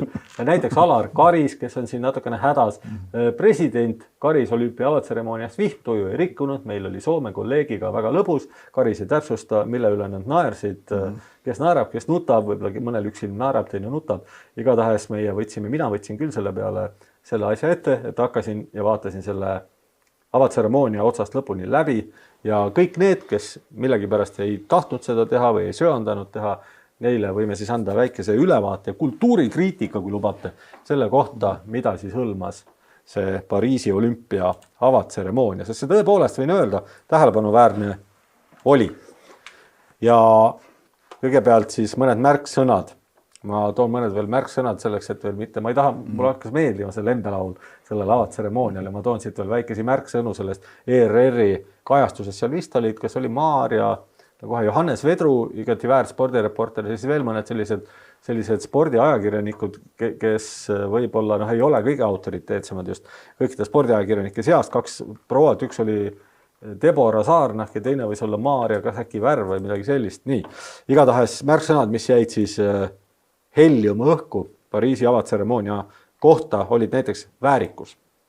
Väga väärikas avatseremoonia. Ühele ajakirjanikule meeldis, et olümpia oli roheline, kuna lasersõu oli roheline ja see on ilus, sellepärast, et roheline on rohepöörde värv. Islami lipuvärv ka. Ja ka islami lipuvärv, nii 2 head asja korraga. Ja Maarja vist värvile meeldis, et polnud ilutulestik, mis on ka positiivne. See tähendab automaatselt, et see meeldis ka koertele. Pariisi OM-i avatseremoonia meeldis kõikidele Pariisi koertele, see tulemus ilma kahtluseta saavutati. Ja veel öeldi, et niuke mõõdukas ja toodi siis negatiivse pealt välja, et palju turvasid ja relvadega valvureid, kes tundusid vahepeal paanikas. Aga lähemalt ei mindud sinna siis sisse, milles asi. Ja nüüd läheme siis ausa ülevaate juurde avatseremooniast ja räägime natukene reaalset juttu. Et tuleme sellest Alice Simedemaalt siit peegli tagant korra nüüd tagasi ja vaatame, mis siis tegelikult toimus ja faktid ritta. Kõigepealt algatuseks seisati olümpialipp. Tagurpidi. Tuleb välja, et seisati tõepoolest tagurpidi. No nii, ja siin on ka pilt olümpialippu heiskamiselt ja pahatahtlikud võiksid nüüd väita, muidugi hakatasimegi paralleele vedama, et kes siis veel, mis asju, mis tagurpidi? Et kas on mingi märk või? No, mina arvan, et see on kindlasti märk, kui vaadata, mis veel nuri pidi sellele, kõik oli valesti ja tagurpidi. Kõik asjad oli teisalt tagurpidi. Miks siis see lipp oleks pidanud olema õiget pidi? Väga hästi sobib kompositsiooni ja näitab seda meelsust ja vaimsust ja asjadest arusaamist. Jumal hoidku, et ei lähe kuhugi kirikusse Pariisi olümpial, mõnesse Pariisi kirikusse. Jumala nime ära suhu võta, kui sa spordist räägid sellest. Minust oli see Brasiilia laineraudur, kellel kästi Jumala pilt ära koristada, Jeesuse Kristuse pilt laine laua pealt, et see pidi olema kuidagi halb ja keelatud. No nii, igal juhul see Pariisi siis avatseremoonia, mis kõigepealt enne kui me sinna läheme, mis üldse on olümpiamängude avatseremoonia selline kreedo või läbi stiil olnud läbi aegade, sest Pierre de Coubertini algselt juba sõnum oli selline, et see peaks olema tõepoolest poliitikavaba üritus, see peaks olema just see koht. See peaks olema rahuüritus. Rahuüritus, kus poliitikat ei tehta, kus nii-öelda korraks jäetakse erimeelsust kõrvale, lihtsalt tehakse sporti ja see tuleb, eks ole, juba antiikkultuurist, kus siis ka nii-öelda väidetavalt teatud sõjad peatati selleks ajaks ja lepiti vaherahu selleks, et lihtsalt teha nii-öelda mitte poliitikat, teha sporti. Nii, et see peaks olema, see tähendab tavaliselt traditsiooniliselt erinevad delegatsioonid, kes võistlevad, see tähendab sportlased, marsivad oma võistluskohta pidulikult, esitledes siis oma nii-öelda rahvusvärve, oma lippu, oma rahvussümboolikat. Ja näidates oma dresse, mis välja on mõeldud, üks koledam kui teine. Mis on juba tegelikult selline asi, mis sulle nii oluline ei peaks olema, sest keda huvitab, mis dress kellelgi seljas on, aga peamiselt on see plaanitud, eks ole, niimoodi, et kõik võistlevad sportlased rivistuvad, toimub teatud rivistus ja selleks, et näidata oma valmisolekut, et näidata seda, kust nad tulevad, mis on nende eripära ja seda saavad siis seda pidulikku esimest avarivistust saavad siis jälgida kõik pealtvaatajad, nii peaks olema. Kelle kolonn on pikem? Põhimõtteliselt ka see, jah, kelle vägi on suurem, eks ole, kõik need nii-öelda, eks ta sõjamäng ole. Pariisis oli mindud teist teed, millegipärast oli kogu see spordijama ja nagu teada, siis sportlased üldse olid ju trennis, kui mõistust jagati, kõik see spordijama jäeti kõrvale ja mindi hoopis teist teed. Pandi siis Sääni jõgi, mis voolab läbi Pariisi, pandi laevu täis ja millegipärast pandi sportlased iga riigi, ütleme 2-3 delegatsiooni mingisuguste, ma ei tea, mis jõepraamide peale sõitma ja sõitutati siis need delegatsioonid millegipärast läbi linna, mis on lahja lahendus, sellepärast, et oleks võidud nad panna lavale, tantsima näiteks, vihtuma seda, mida tantsis puulup, kuidas see nüüd oli siis. Sellel oli mingisugune Veissonit vihtuma. Näiteks midagi sellist või panna nad mingisse veel äärmuslikumasse olukorda. Aga hea küll, mindi lahjaks. Ja niimoodi siis sõidutati välja ja seejuures põhimõtteliselt sõitis jälle läbi mingi 3, 4, 5, 6 nii-öelda ekipaaži ja siis toimus jälle mingi vaheetapp ja sellele lisaks samal ajal paralleelselt siis jälgis kaamera mingisugust müstilist tegelaskuju, kes siis justkui etlendas sellise justkui rännaku läbi kõige selle, mis oli siis idee järgi peaks kuuluma Pariisi kultuuri hulka või mis kujutab endast Pariisiga ja Prantsusmaaga seotud kultuuripärandit. Nii, see on siis kirjeldus, kui nüüd läheb asi veidraks, sellepärast et kõigepealt see kuju, kes oli valitud Prantsusmaa kangelaseks, kandis raudset maski ja tükk aega oli nuputamist, kellega tegu on, selgus lõpuks, et tegu ongi selle nii-öelda müütilise tegelasega, kes siis kandis raudmaski. Et mida sina tead, kellega on tegu? Ei, ma tean, et selline raamat on olemas, Hugo'l minu meelest. Ka Dumas võib-olla Dumas. Ei ole vist isegi viitsinud seda lugeda, ei ole nagu nii 3 musketärigi poole peal, nii et ma ei pea nii tähtsaks, et selles mõttes ei saa ka aru, miks ta nii väga tähtsaks peetakse. Suurepärane raamat, täielik film on ka. Täielik väljamõeldis. Mingisugune film on ka vist selle järgi. Täielik väljamõeldis, sellepärast, et tegelikult väidetavalt oli see nii-öelda linnalegend, mis Prantsusmaal liikus ja siis esimesena tuli mingi versiooniga vist välja, kas oli äkki Voltaire ja siis omakorda Dumas selle Voltaire'i sellise teooria kirjutas omale lihtsalt seiklusraamatuks, tollal peetsid üsna kollaseks raamatuks. Ka ajaviite raamatuks. Et tegelikult kuuldavasti seda on uuritud, mis tegelased on ja tõenäoliselt on tegu mingisuguse suhteliselt suvalise jopega ja tõenäoliselt ei kandnud ta ka mingit raudmaski, see on lihtsalt nii-öelda kirjanduslik liialdus, tõenäoliselt kandis ta mingisugust velvetmaski ja sedagi ainult siis, kui teda liigutati ühest vanglast teise läbi nii-öelda linna ja vabal ajal ei olnud tal üldse mingit probleemi, istus seal kongis, oli ta nimi Itaalia mingi või oli ta mingi kohalik intrigant, kes seda teab. Ehk et ei ole kangelane. Ei ilmselt mingi väga oluline tegelane siiski ei ole. Ei ole kangelane, ei ole üldse keegi, aga pandi siis keskseks figuuriks ja need kultuurisündmused, mida ta siis läbis, kujutasid endast õige veidrat valikut. Ja ma ei hakka neid kõik ükshaaval nimetama, paljud inimesed on näinud juba siin kõige kurioossemaid, nendeni me ka jõuame, aga üldiselt mulje oli selline, et algas see kohe mingisuguse varietee või kabaree etteastega ja neid hakkas järjest rohkem korduma. Ja neist ei ole nii palju räägitud, aga kokkuvõttes moodustasid nad üle poole, põhimõtteliselt tekkis selline mulje, nagu oleks alanud ööklubi mingisugune. Striptiisiklubi või?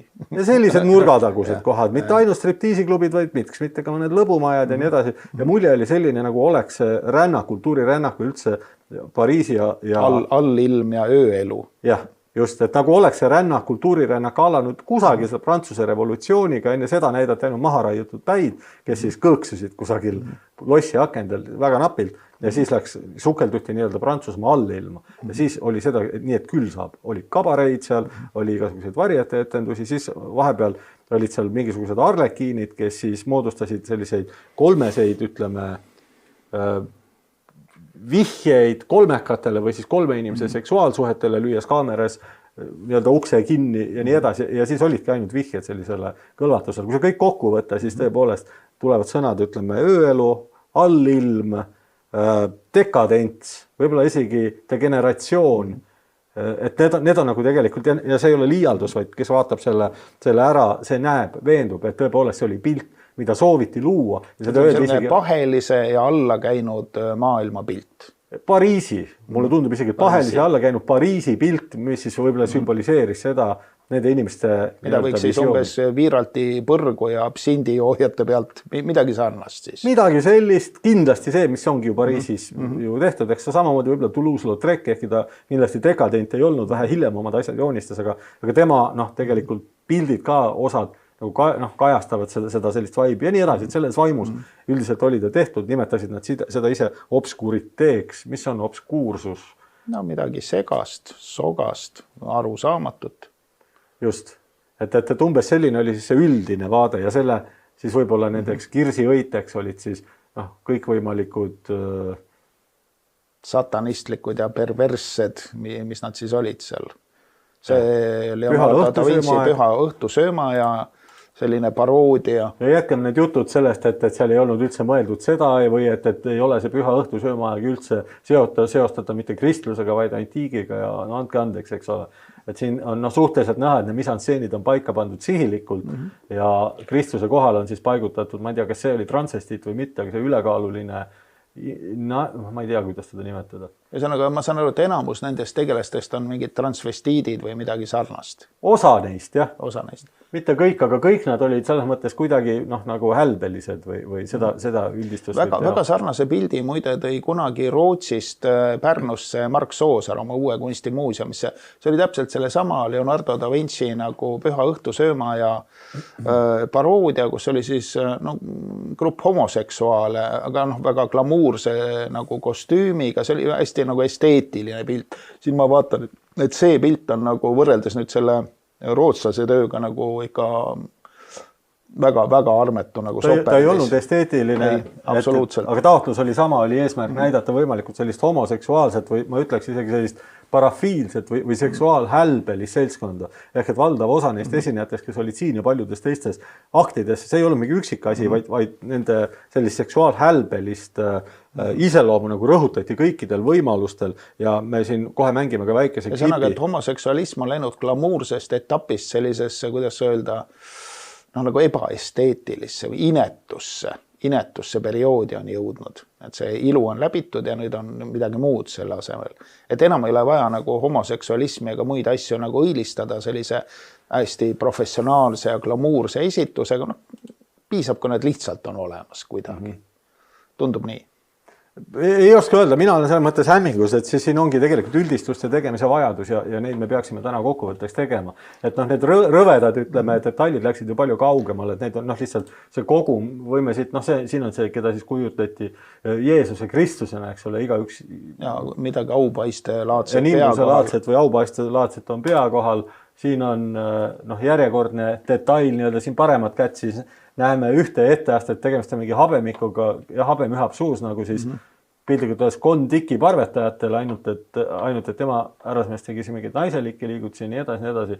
Ja kuni lõpuks sinna välja, et kes siis soovib, ütleme, teritada oma pilku selle munandi kotile, mis siit nii vallatult välja piilub, et me võime siin tekitada arutelu, et kas see nüüd oli ikkagi juhus või mitte, aga mul on nagu raske ette kujutada, olles nagu ise meesterahvas, on sellist asja nagu keeruline pidada juhuseks, sellepärast et meesterahvas üldiselt sellist asja tunneb, kui tema munandikott nii-öelda on rahvale välja vaatamiseks ja on püksi sääre vahele pitsunud. Kohalikel kultuuriüritustel harva näeb sellist pilti. Mitte kunagi, mitte kunagi. Ei ole veel nii kaugele jõudnud. Mitte iialgi ei ole veel näinud sellist asja, kuid sai esimest korda seda näha nüüd siin Pariisi olümpial ja raske on, vaadates ka seda, mis seda härrasmees siin ümbritseb, eks ole, on raske kuidagi nagu arvata, et tegu on mingi juhusega, eks ole.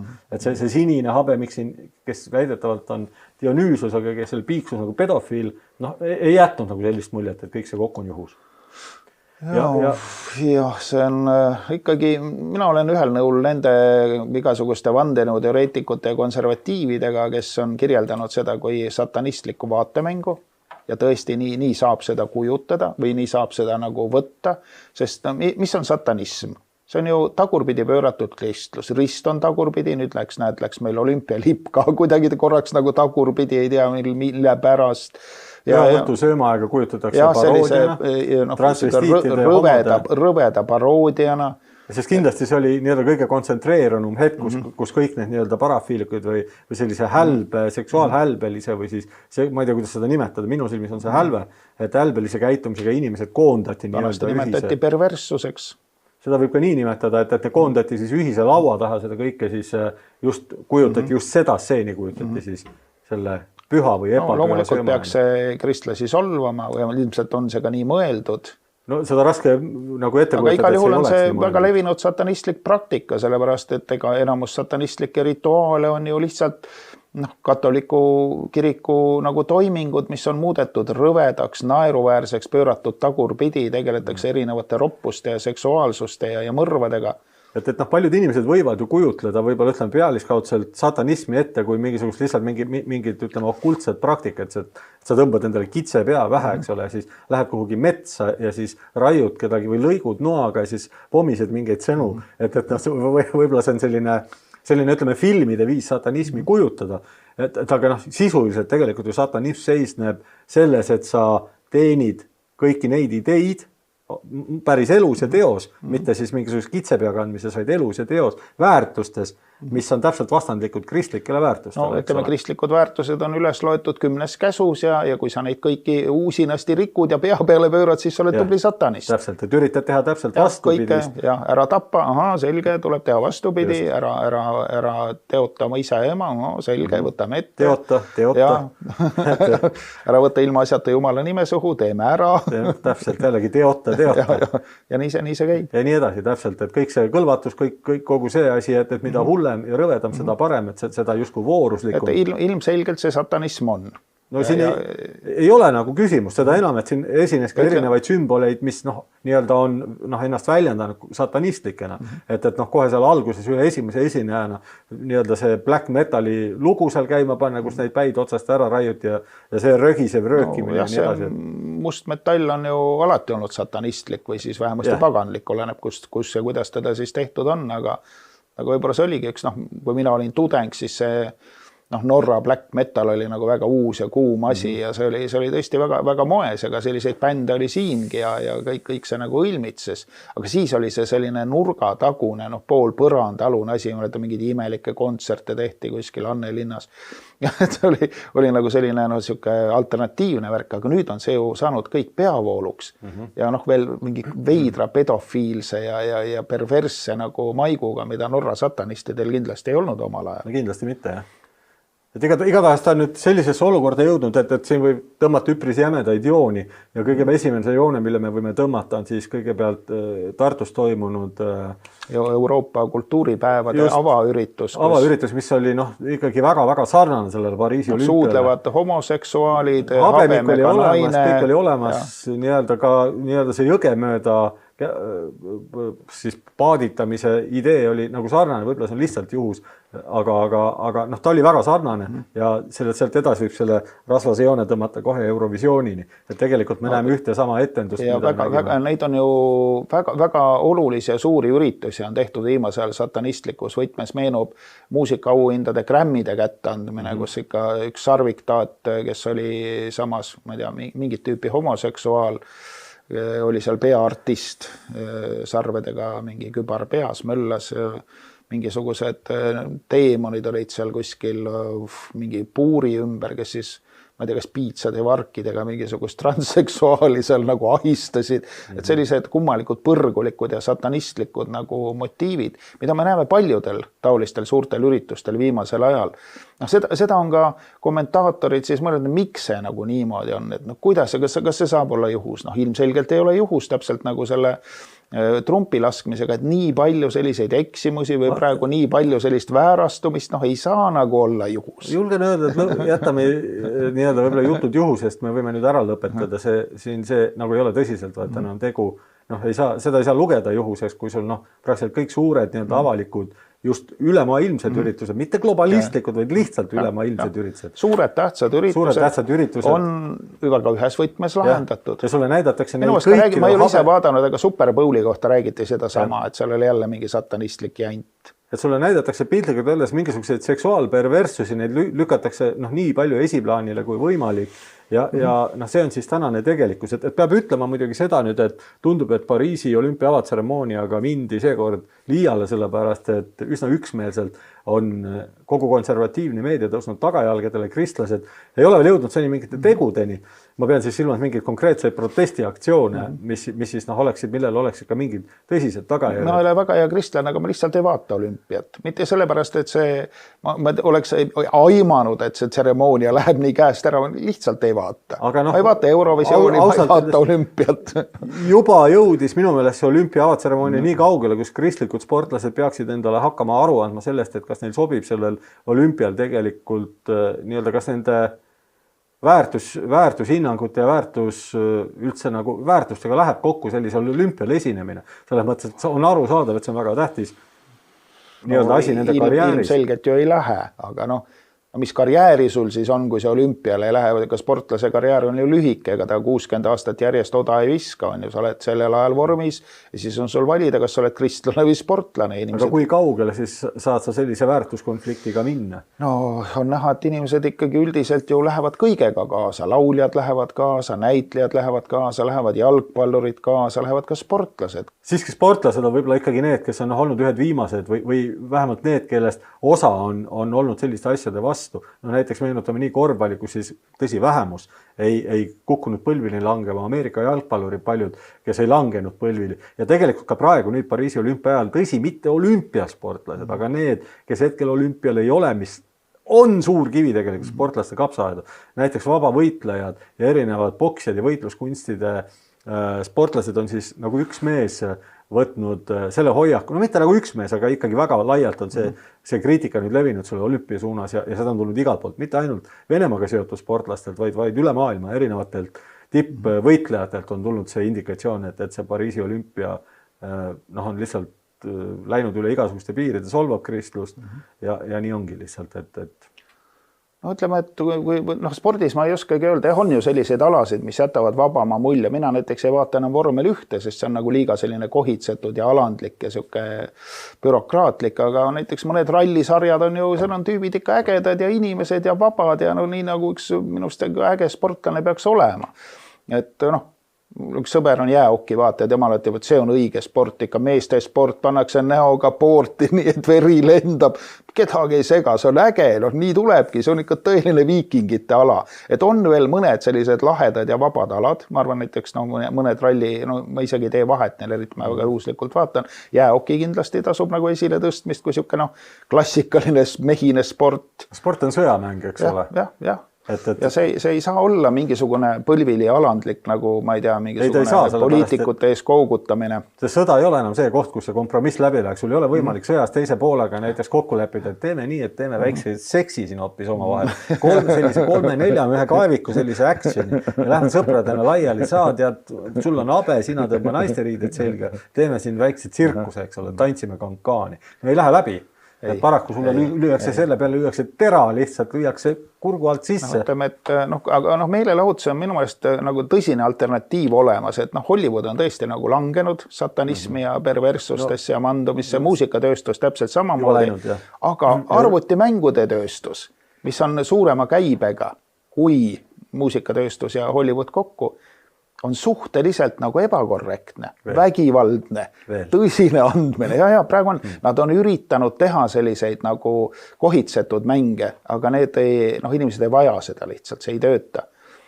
Ja kõige naljakam on see, et isegi selline nagu vana vandenõude eetik Alex Jones tegi äsja oma mängu, mingi platvormika tüüpi asi, kus siis ta hüüab oma selliseid hüüdlauseid, millega ta tuntud on ja lõpukollid igal tasandil on siis mõnid Sorose või Klaus Schwabi laadsed jälgandid, keda ta leegi heite või millega. See läheb tõesti nagu selline naljakas mäng ja ma sain aru, et kriitikutel sai päris palju kiita.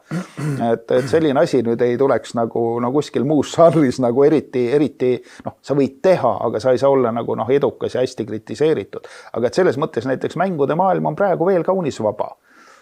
Et spordi kohta ma ei oska nagu nii täpselt öelda. Aga tundub, et seal on veel oaas, et see ei ole täielikult nagu... Veel ei ole, aga maailma suurim spordisündmus tundub, et on nüüd selles mõttes nagu läinud ja lugesin täna ka Peeter Espaki mõtet, kellel oli mitu päris teravat tähelepanekut selle kohta ja üks neist oli, et siiamaani tõepoolest olümpiamängud on ju olnud apoliitilised. Et see asi on nüüd lõplikult läinud. Tõepoolest on olnud veel 60-ndatel, 70-ndatel oli seal palju, kes tegid poliitilisi žeste, need võeti ilma igasuguse jututa, nii kui need mustanahalised sprinterid seal oma rusika üles ajasid, nii neilt see pronksmedal niimoodi ära võeti, nagu poleks seda kunagi olnudki üldse ja ei aidanud seal hilisem nuttega hala, ilma nad sellest jäid. Tõepoolest nii oli, viimastel aastatel tundus, et see hakkab pragunema, viimased olümpiad juba läksid enne üllatust, eks ole, kõigepealt üks Hiinale, siis Venemaale, ja nüüd jõudsid nad siis Pariisi ja nüüd tundub niimoodi, et Pariisis otsustati siis anda Hiinale ja Venemaale poliitiline vastulöök ja teha sellist perverssust või sellist... Aga minu meelest see hiinlaste vaatemäng oli ikka kaunis vägev. Et okei, nad on hiinlased ja nii ja kommunistid ja kõik, aga see ei olnud mingi selline perversne palagan. Ja see on teine asi, millele Espak tähelepanu osutab ja see on võib-olla kõige tõsisem argument, et mitte, kõigepealt see Pariisi OM-i avatseremoonia, aga lisaks kõik need Eurovisioonid ja asjad ja need kõik tegelikult on andnud ju nüüd Putini administratsioonile sellised pirukalt pihku ja mida on rääkinud siis Kreml ikkagi kõikidest orudest, alates sellest, kui see avatseremoonia läbi sai, on rääkinud kogu maailmale. Mida me rääkisime, seal on kõik satanistid, see on kõik täielik degenereerumine ja kahjuks on neil õigus.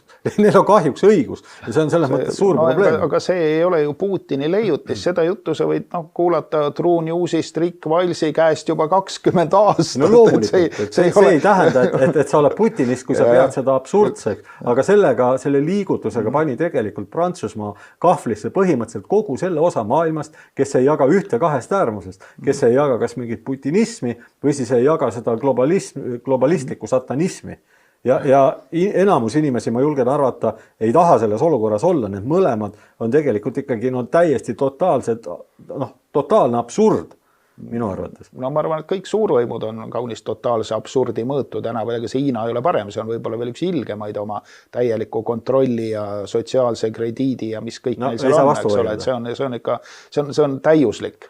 Ja aga nüüd on Prantsusmaa mänginud Putini administratsioonil sellised kaardid kätte, et neid samu kaarte meile lüüakse neid trumpe nüüd lauale siin, ma ei tea, mis aja jooksul ja tekib mulje, et mida siis meie peame selles olukorras tegema, kas siis... Ma arvan, see Putin on ka väga oimetu, kui ta alles nüüd on märganud, mis ei, mitte märganud, kindlasti ta märganud, aga sellepärast nüüd ta saab ainult sellest rääkida. No nad saavad jälle sae käima tõmmata, sest tõesti on väga hea, aga selle sae on käima tõmmanud ikkagi väga paljud, kes on nagu enam-vähem terve mõistuse positsioonil. Aga see toob nüüd kaasa selle, et Putin kogub endale tohutul hulgal toetajaid nendest regioonides, kus tegelikult inimesed võib-olla lihtsalt proovivad esmajoones nii-öelda, nad ei teadvusta endale Vene ohtu, kuid neil on konkreetne vastuseis satanismile. Ehk siis suur osa kristlasi hakkab järjest rohkem tõsiselt mõtlema, et mida siis nüüd teha selles olukorrast, kui siin Putin vastandab ennast satanismile, kas me siis peaksimegi tõesti. Ehk siis mõelge nüüd natukene järgi, kuhu minu meelest kunagi rääkis Vene propagandaga Ukraina desataniseerimisest mingil ajal. Korraks käis see läbi, ma ei tea, kui suur see propagandalaine oli, aga ma kuskil märkasin sellist desataniseerimise nagu väljendit. Et mine tea. Igatahes on pandud maailm sellisesse olukorda, kus Venemaal on suur potentsiaal omale lühikese aja jooksul koguda tohutul hulgal sõpru kõikide nende seas, kelle jaoks selline satanism ja äärmus perverssuste kultiveerimine on läinud kaugelt liiale ja aitäh võime sellest siis öelda Prantsuse globalistidele ja järjest mitte ainult Prantsuse globalistidele. Ma arvan, et seal taga ikkagi on suuremad globalistid, et ega siis ma arvan, et need olümpiamängude korraldajad nüüd võib-olla ei olegi nagu ise nii väga seda meelt, et kui ma nüüd midagi saaks teha, kindlasti teeks ainult satanismi. Kas nad on seda välja lugenud kellegi silmadest või on neile nagu mõistetud välja või antud nagu selgelt mõista, et rahadega on halvasti, kui te ei tee seda. Et tavaliselt on see ikkagi rahastaja, kes tellib nagu muusika, et ega siis suure ürituse korraldamine vajab sponsoreid ja vajab riigi abi ja kui kõrgetes ametites ja suurtes firmades on ilmselgelt satanistliku meelsusega isikud. Nad saavad suunata raha nii, et tulemuseks ongi sellised asjad, mida me näeme. Nii olümpiamängudel, nii Grammide kätteandmisel, lasteaedades, kus iganes.